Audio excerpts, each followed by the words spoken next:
This piece that I'm going to read is from When Language is Gone Dry. It's titled Discussion of Chronic Pain, Support, Lacking Support, Radical Culture and Life. And I did not write the piece. My good friend Craig wrote the piece. He's speaking about providing support for his mother. And it's kind of appropriate for me to read it tonight for a number of reasons. Part of it is that he lives in New York and he couldn't be here to read it himself. But also because I've known Craig for 15 years. He's one of my closest friends.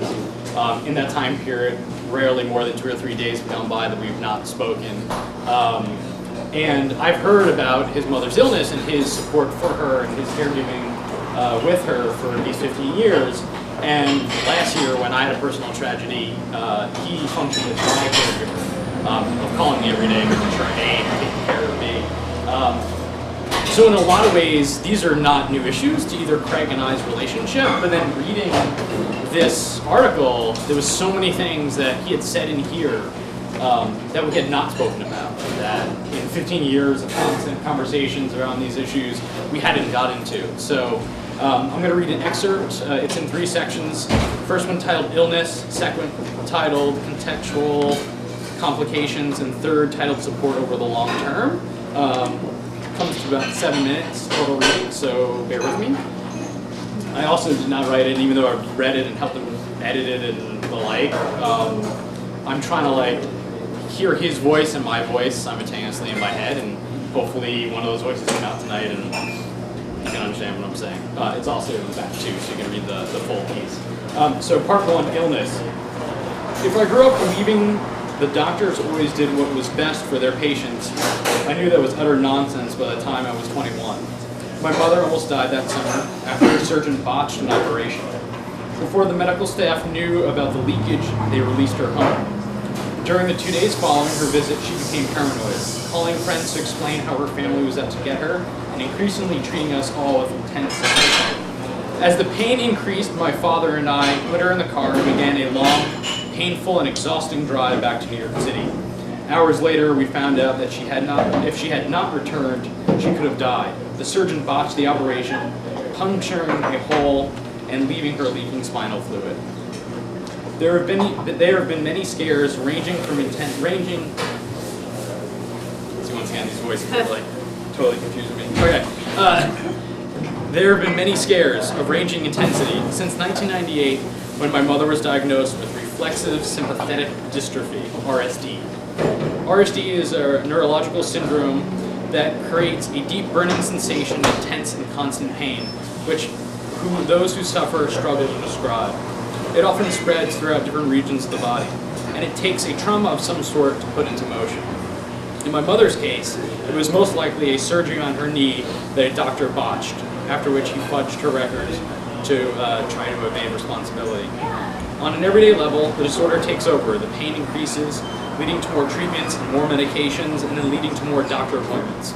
Sometimes the treatment works, sometimes they don't. Sometimes they work the first time, but less so over the long term.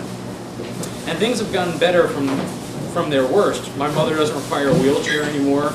The doctors actually believe she has the illness that she says she has, and sometimes her pain level is manageable. But she lives with the pain on an everyday basis, which means that better is relative to the height of the severity of her pain, not to the point where she has no pain at all.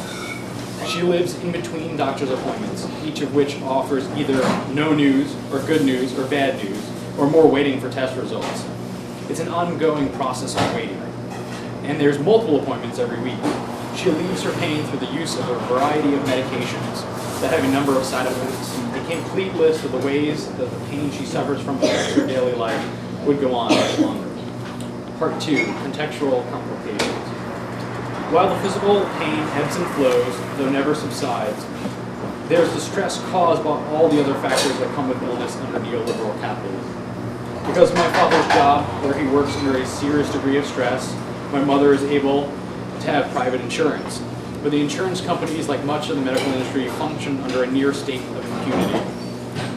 Talking to people with severe long-term illness in the U.S. can be as heart-wrenching as experience as hearing torture stories, because realistically, the insurance companies engage in what can only be described as campaigns of harassment if not terror, against patients with pain disorders.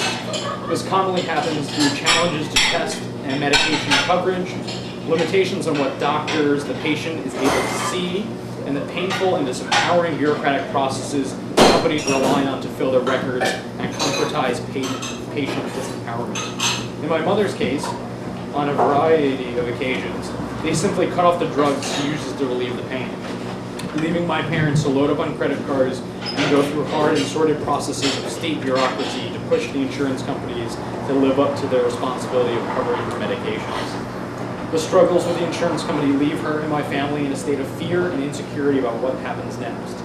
Such fear has pervasive ramifications on physical, emotional, and interpersonal levels for everyone involved. Wage labor is a particular complex issue for individuals suffering with pain disorder. And this is certainly the case for my mother. I grew up in a working class family, and over the years my parents were able to ground themselves a little more. By the time of my teens, my mother was able to go through college, and by the last year of my teens, they were able to afford a house. One of my mother's proudest moments was when she finished her social work degree. She was able to work for a year, but between multiple doctor appointments each week, the effects of the drug she needs to take, the disempowerment of her situation, as well as other factors, she faces a consistent reality of being unwaged. In my mother's case, she is incredible at her work. As a woman who experienced poverty and hardship in many ways, her heart intertwines with her technical skill and empathy. Sorry, I lost it there. I'll pick it up. With the situation she is in, however, she's been unable to practice her skill for some time, leading to another sort of pain that is deeply frustrating and hard to cope with. Part 3, support over the long term. Long-term support for someone undergoing a long-term, non-terminal illness that thoroughly injures their ability to live a normal life means that much of the time, lives collide. Support work over the long term for a non-terminal illness means that multiple people need to live their lives while taking the particular circumstance of the person facing illness into account.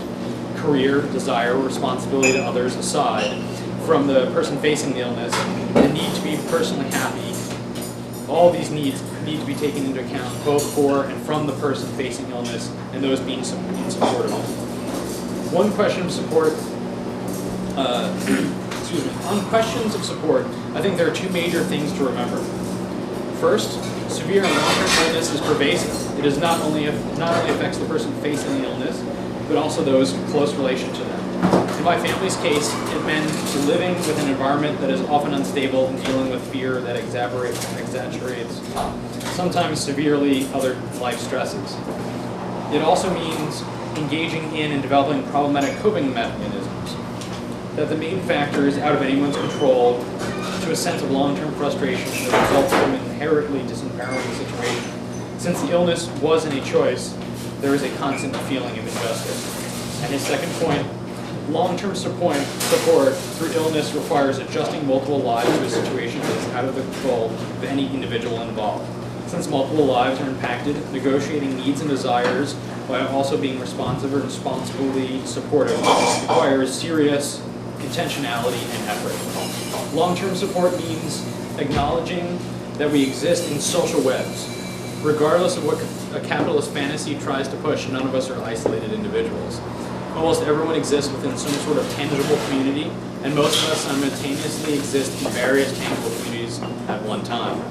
These communities compose our social webs, and within communities that are intentionally supportive and resistant to capitalist discipline, the threads of care that compose the webs are thicker. But regardless of the stated or implied intention of a given community, being supportive to a person coping with a chronic pain disorder or any other long-term pervasive illness means that we must test the strength of these webs. It is helpful to assess webs when engaging in long-term support efforts and to be upfront about these situations that exist. The unfortunate reality is that much of the time, illness is something people don't talk about, something we don't ask those struggling with it about, and something we don't discuss with someone supporting another person throughout. In my experience, and that of others I know, those supporting a person facing illness also need to have a solid basis of support. Supporters need to be supported if they are to maintain their own health and be adequately supportive of the person facing illness.